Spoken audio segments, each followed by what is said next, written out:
So I'm going to do an update video of where the arena is going to go over the next couple of weeks and then into October as well. So this is where we're at so far. So this might look familiar as the arena and the camping ground. So this is how it's set up so far as we have it, and then the two heli towers out in the field. And this is in Fortify, which is a different program. In Rust, they're actually on a hill, so it's a little different, and they're positioned a little differently. But this should look very similar with the drop boxes and everything. The whole design here, this is what I planned on doing, and the camping ground.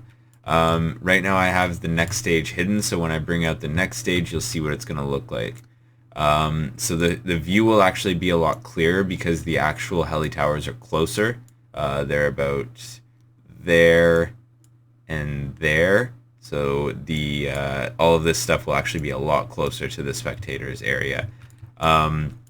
But this is what it's going to look like here. So we have 4 start boxes right here that I'm gonna make. That'll all be hooked up to RF frequency as well. So same as last time. And when I pull the switch, everyone on a 4-person team will be let out into the arena. So we'll have 4 on this team, and then same thing, 4 on this team. We're going to have 2 separate rounds. The first one is going to be sorry, I'm going to back up a little bit. So each team is going to have set uniforms. I'm going to make the uniforms, and you have to wear that uniform with no armor. You are allowed to wear your own helmet, though, so if you have a really cool helmet that want to make you stand out from the rest of your team, then you can do that. But the whole idea is I actually bought outfits on Steam Marketplace for team jerseys so that you know who's on your team. So you don't need to... You can team up if you want in-game, so you know that, but if you're not teamed up, you'll know who's on your team that way.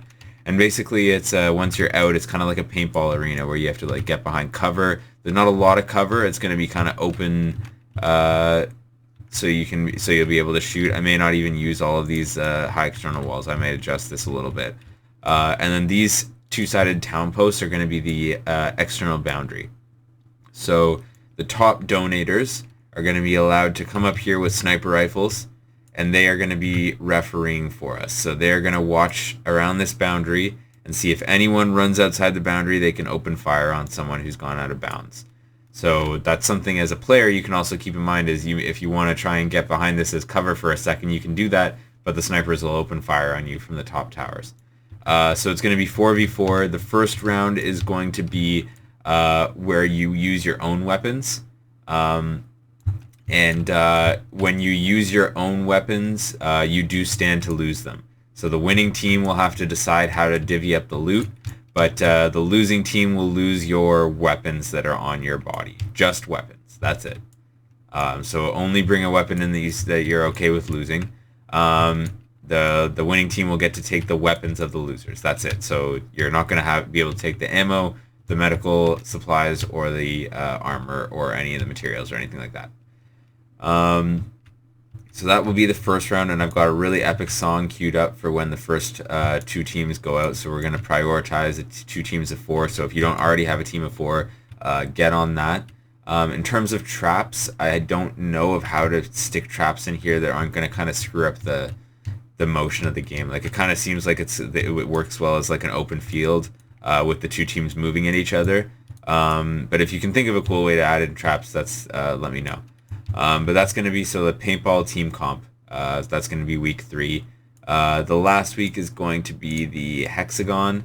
So I'm going to build this kind of right in front of the arena. I'm actually going to put it more centered. It's going to be right here instead, because it doesn't need to be right in front of the camping ground.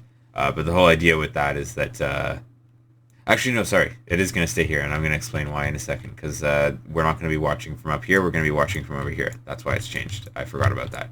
So the losers are going to spawn back in here as the losers hole in the camping ground. So you will still be able to see from there. It'll just be slightly obstructed. But the last week is going to be this UFC style hexagon arena.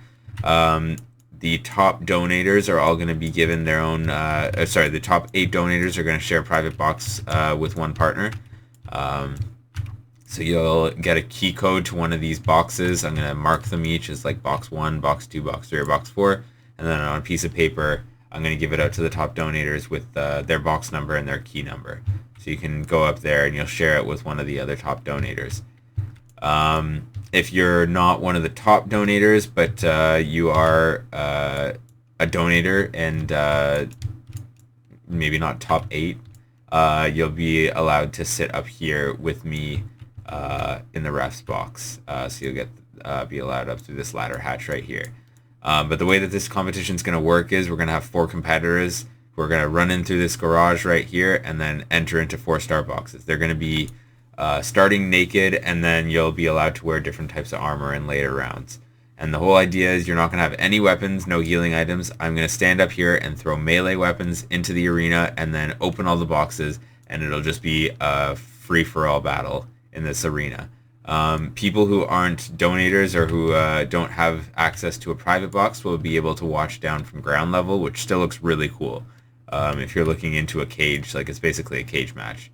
And so when you're looking in, it still looks really cool. So that's how it's going to work for the last week of September. So if you want to get your own private box in there, you want to be a top donator, make sure to leave donations in these drop boxes right here, and then leave a note in the mailbox, which is right around here, letting me know what you donated. And I write it down inside a book. I'm going to keep a tally inside my book. So that's going to be the rest of September. I'm not going to give away too much for October, but there's going to be a couple plans for October. One is going to be that at nighttime, so during arena events, which will take place here in the Coliseum. I'm not stuck on this design yet, so this is definitely going to change, but this is the tentative design right now. It's all wood because it costs way too much to do with stone. But that's the tentative Coliseum right there. And that will be kind of the main arena event with 4v4. We're going to go back to the same way that it was in August with 4v4. Winners loot bodies, all that kind of stuff. Losers hole up at the top here instead of the camping ground. So losers spawn into a cage right up top here and have to wait out the end of the round until the winner loots their body, and then I'll come let them out. That will be in October. The other thing will be escape rooms, which I haven't designed yet. So we're going to run the arena during the in-game daytime, and then during the in-game nighttime, we're going to switch over to escape rooms, and I'm going to have like 3 escape rooms that people can run, but it has to be at nighttime so that you can't bring a light in, and you have to rely on the light that's inside the room. I'm going to kind of do it like Saw, where I'm going to start a timer, and as soon as the timer starts, the lights will turn on in the room, and you'll have a certain amount of time to figure out a puzzle and get out of the room. If you have ideas for that, electricity, I'm going to be needing a lot of ideas for like electric traps, ways to build them into puzzles, stuff like that. So if you have an idea for the escape rooms, let me know. So that's a little preview for October. But the main thing is this September plan. So this is what's going to be happening for the last 2 weeks here. So this is the paintball team comp. So if you don't have a team yet of 4 people, try and find a team. Link up on Discord and find a team. And the last week will be a free-for-all hexagon. So yeah, if you have any ideas for traps and stuff, let me know. Otherwise, I look forward to watching you guys all fight each other.